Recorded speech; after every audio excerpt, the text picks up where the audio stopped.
ಪ್ರತಿ ನಿಮಿಷ ಪ್ರತೀಕ್ಷೆಯ ಮಾಡುವುದು, ಸ್ವಾರ್ಥದಲ್ಲಿ ಪ್ರತಿ ಕ್ಷಣವು ಪ್ರತಿಷ್ಠೆಯ ತೋರುವುದು.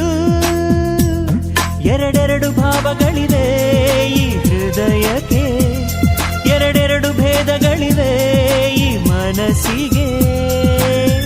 ಇದೇ ಎಲ್ಲರ ಲಕ್ಷಣ ದರ್ಶನ, ಇದೇ ಮನುಜರ ಬಣ್ಣದ ವೇಷ.